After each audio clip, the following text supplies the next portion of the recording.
Collective responsibility.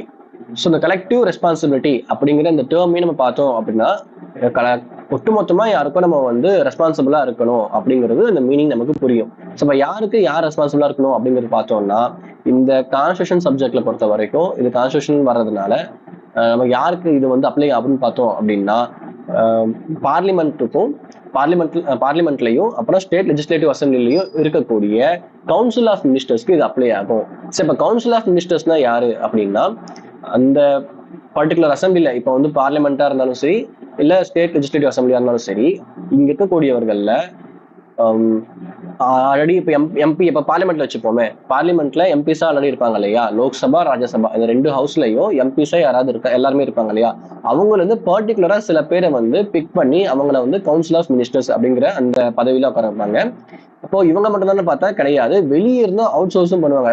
யார் நினைக்கிறாங்களோ அவங்கள வந்து எம்பி இந்த மினிஸ்டரா கொடுத்துட்டு அதுக்கப்புறம் அவங்க 6 மந்த்துக்குள்ள என்ன பண்ணணும்னா எம்பி ஆயிடணும், ஏதோ ஒரு இடத்துல வந்து அவங்க எம்பி ஆயிடணும். இதுக்கு ஃபார் எக்ஸாம்பிள் பாத்தீங்கன்னா நிர்மலா சீதாராமன் மேம் வந்து என்ன பண்ணாங்கன்னா ஒரு மினிஸ்டரா இல்லாம அவங்க முதல்ல மினிஸ்டர் போஸ்டிங் கொடுத்துட்றாங்க. ஒரு எம்பியா அவங்க இல்லாம இருந்தாங்க, முதல்ல மினிஸ்டர் போஸ்டிங் கொடுத்துட்றாங்க. அப்புறம் 6 மாசத்துக்குள்ள அவங்க ராஜ்யசபா எம்பியா மாறிடுறாங்க. ஸோ இந்த மாதிரி ஒரு எம்பியா ஒரு ராஜ்யசபா லோக்சபா எம்பியா இருக்கணும். அப்படி இல்லை வெளியே இருந்து ஒருத்தவங்களை வந்து மினிஸ்டர் போஸ்டிங் கொடுத்துட்டாங்கன்னா 6 மாசத்துக்குள்ள அவங்க எம்பி ஆகிடணும். இவங்களெல்லாம் வந்து நம்ம என்ன சொல்லுவோம்னா கவுன்சில் ஆஃப் மினிஸ்டர்ஸ் அப்படின்னு சொல்லி நம்ம சொல்லுவோம். ஆல்ரெடி இருக்கக்கூடிய எம்பிஸ்லயே செலக்ட் பண்ணப்பட்டவங்க தான் இந்த கவுன்சில் ஆஃப் மினிஸ்டர்ஸ். இவங்களோட டியூட்டி என்ன அப்படின்னா பிரைம் மினிஸ்டர் கூட சேர்ந்து மக்களுக்கான ஸ்கீம்ஸை வந்து என்ஃபோர்ஸ் பண்றதும் எனாக்ட் பண்றதும் தான் இவங்களுடைய டியூட்டியா இருக்கும். ஓகே, இது வந்து பார்லிமெண்ட்ல. ஸ்டேட் லெஜிஸ்லேட்டிவ் அசம்பிளிலும் சேம் இதே கான்செப்ட் தான்.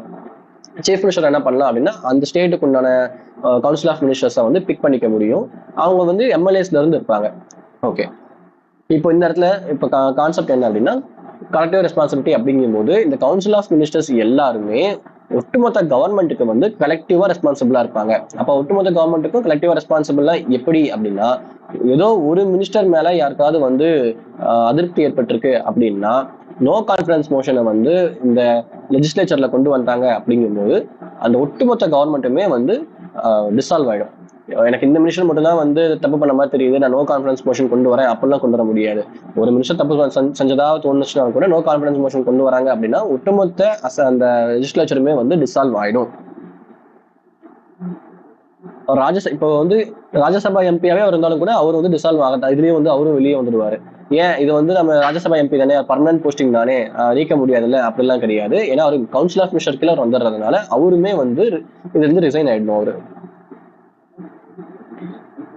இது ஒரு சர்டன் மீனிங். இன்னொரு மீனிங் என்னன்னா அந்த கவுன்சில் ஆஃப் மினிஸ்டருக்கு கலெக்டிவ் ரெஸ்பான்சிபிலிட்டி கீழே என்ன டியூட்டி அப்படின்னா அவருடைய கவர்மெண்ட் எந்த ஒரு ஸ்கீமை கொண்டு வந்திருந்தாலும் அந்த ஸ்கீம் அவருக்கு பிடிக்குதோ பிடிக்கலையோ அதை அவர் அக்செப்ட் பண்ணி தான் ஆகணும். அதை பத்தி அவர் வந்து அக்செப்ட் பண்ணி அதை நடைமுறைப்படுத்துறதுக்கு உண்டான வேலையை தான் செய்யணும். ஃபார் எக்ஸாம்பிள் ஒரு கோஅலிஷன் கவர்மெண்ட் உருவாகுது. கோஅலிஷன் கவர்மெண்ட்னா கூட்டணி கட்சி ஆட்சி உருவாகுது. இந்த கூட்டணி ஆட்சியில வேற வேற முரண்பாடுடைய கருத்துக்கள் கொண்ட கட்சிகள் தான் வந்து என்ன பண்ணுவாங்கன்னா கூட்டணியை அமைக்க வாய்ப்பு இருக்கு. ஸோ அப்படி பண்ணும்போது ஒரு கட்சிக்கு வந்து இந்த விஷயம் நல்லது இம்ப்ளிமெண்ட் பண்ணியே ஆகணும்னு சொல்லி நினைப்பாங்க. இன்னொரு கட்சிக்கு இல்ல இது என் கட்சியோடைய கொள்கைக்கு விரோதமா இருக்கு அப்படின்னு சொல்லி அவங்க நினைச்சிட்டு இருப்பாங்க. இப்போ இதை இம்ப்ளிமெண்ட் பண்ணணும்னு சொல்ற கட்சி என்ன பண்றாங்கன்னா இதை இம்ப்ளிமெண்ட் பண்றதுக்கு எல்லா வேலையும் செய்யும் போது இம்ப்ளிமெண்ட் பண்ணக்கூடாதுன்னு நினைக்கிற அந்த கட்சியில யாராவது ஒருத்தர் மினிஸ்டரா இருக்காரு அப்படின்னா அதை அவரை இம்ப்ளிமெண்ட் பண்றதுக்கு எல்லா வேலையும் செஞ்சுதான் ஆகணும்.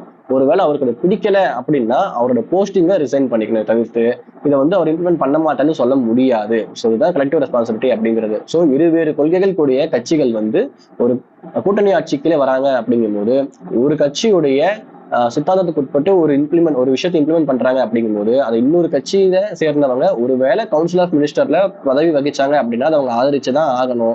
ஆதரிக்க முடியாது அப்படின்னு சொல்ல முடியாது. அவங்க ஆதரிக்க முடியாதுன்னு சொல்றாங்க அப்படின்னா அவங்களுடைய பதவியை அவங்க இழந்ததுமே தவிர்த்து ஆதரிக்க முடியாதுன்னு சொல்ல முடியாது. அப்படிங்கறத இந்த 2 மீனிங் கலெக்டிவ் ரெஸ்பான்சிபிலிட்டி அப்படிங்கிறதுக்கு. ஸோ கலெக்டிவ் ரெஸ்பான்சிபிலிட்டி அப்படிங்கிறதுல 2 மீனிங் என்னன்னா சிம்பிளா நான் சொல்லிடுறேன்.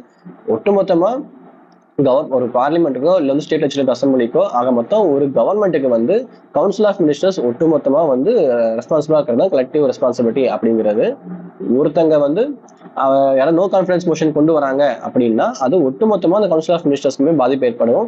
ஒருத்தர் மினிஸ்டர் மேலதான் நான் கொண்டு வரேன்னு சொல்ல முடியாது. ஒருத்தங்க மேல தப்பு இருந்தாலும் கூட ஒட்டுமொத்தமா எல்லாருமே வந்து ரிசைன் பண்ணணும் இல்ல டிசால்வ் ஆகணும் அப்படிங்கிறது தான் ஒரு மீனிங். இன்னொரு மீனிங் என்னன்னா அதுல யாரோ ஒரு கவுன்சில் ஆஃப் மினிஸ்டருக்கு கொண்டு வர்ற ஸ்கீம் பிடிக்கல அப்படின்னா பிடிக்குதோ பிடிக்கலையோ அதை அவங்க அக்செப்ட் பண்ணி தான் ஆகணும், இம்ப்ளிமெண்ட் பண்ணி தான் ஆகணும். பிடிக்கலன்னா ரிசைன் தான் பண்ண முடியும். அதை வந்து இம்ப்ளிமெண்ட் பண்ண மாட்டேன்னு சொல்ல முடியாது. இதுதான் இந்த ரெண்டு மீனிங். இல்ல common cause case versus union of இந்தியான்னு சொல்லி common cause versus union of இந்தியான்னு சொல்லி ஒரு கேஸ். இந்த கேஸ்ல சுப்ரீம் கோர்ட் என்ன சொல்றாங்கன்னா,